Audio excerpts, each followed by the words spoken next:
The leader of the indigenous people of Biafra, Nnamdi Kanu, who was extraordinarily rendition into Nigeria, he was brought in from Kenya down to Nigeria. Somehow, some group of people or someone was used to trap him. And we've heard that people from his own region are involved in the extraordinary rendition of Nnamdi Kanu.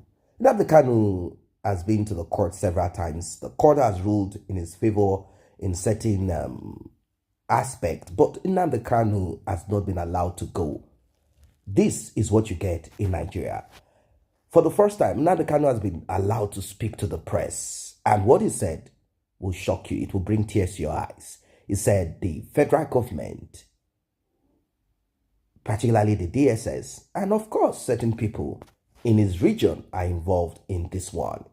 They are preparing his body to fail, meaning his heart to fail. He said once his health deteriorates to a point that he might pass away in some couple of days or months, Nnamdi Kanu will be allowed out once it has become irreparable. That is what he said. I want you to pay attention to what he has to say, and we will be talking more. Don't forget to like and share. Don't forget to tap on the subscribe button. Don't forget to turn on the notification bell. And also to encourage this channel to do more, kindly tap on that thanks button, the one with the love and dollar sign in the middle of it. Let us listen to Nnamdi Kanu and we will talk more. The court is also entitled to change its mind as well, depending on the strength of the argument. Thank you. So we hope that they'll change their mind. They are using it to do experiment against SSS. Exactly. So there is no way we're going to allow that to happen.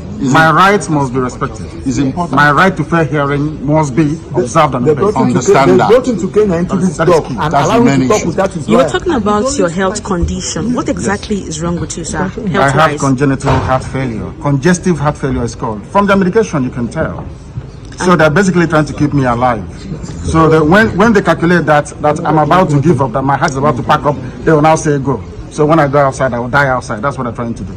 The medications they've been giving to you, has it not been working? It's not working. If it's working, why would I have all these lumps underneath my... And he has written a petition to the Nigerian Medical Association where they brought one quack doctor, somebody who is not a doctor, to treat him. To come and try and treat me. But up to now, they have not... They don't know what they're doing. And they know they don't know what they're doing.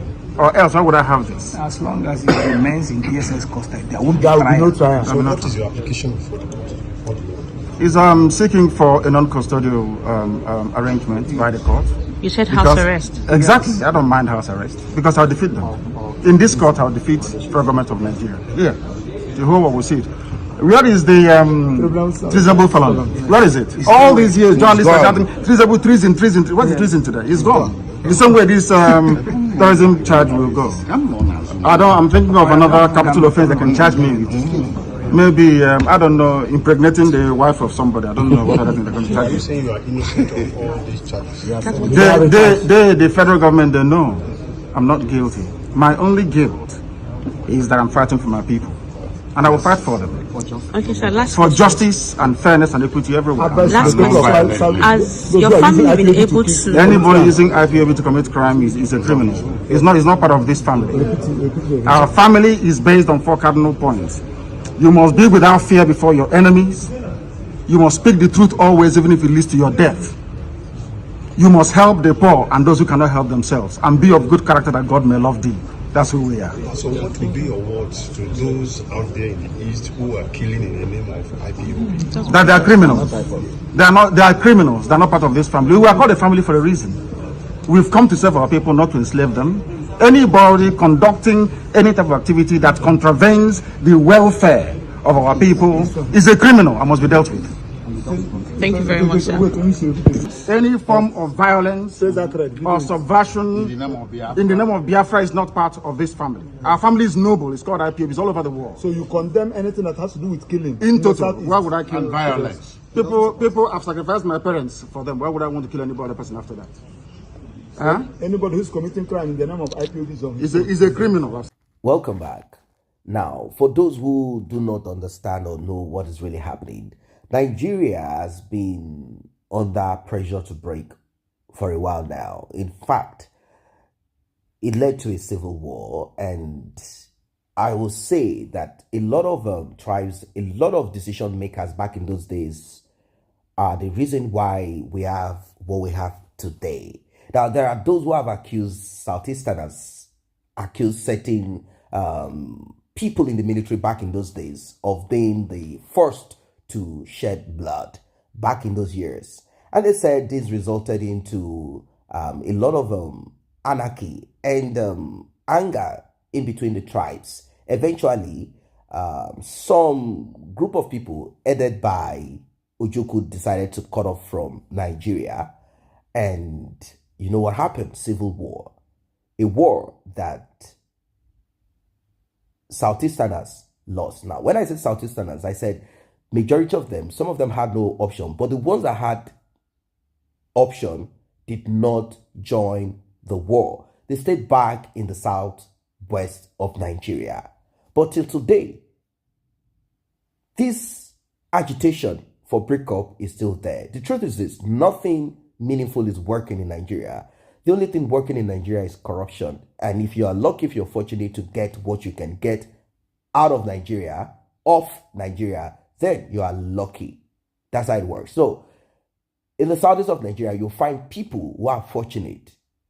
People who somehow got the opportunity to make themselves rich. These people do not want breakup of Nigeria. They find Nigeria comfortable for themselves because they're able to do business, they're able to run what they need to run. Now, in the southwest of Nigeria also, we have agitation there. In fact, it led to the destruction and almost execution of Sunday Igboho. He had to escape down to Benin Republic. He wanted to go down to Germany. He wasn't successful, but finally, luckily for him, he was able to achieve this. He's back again, saying Yoruba Nation now. But he's not as loud as he used to be back in those days. But we know that they're also watching. They are also watching him. They do not mind to put him under lock and keys like that of Nnamdi Kanu. The problem with the Nigerian system is the disobedience to the rule of law. Imagine someone is taken to the court and the judge examines defense, examines all that has been presented, evidence and all of that, and the judge passes judgment. Do you know that the security agents, such as the DSS, they care less about what the judge has decided upon or whatever it is? They care less about it.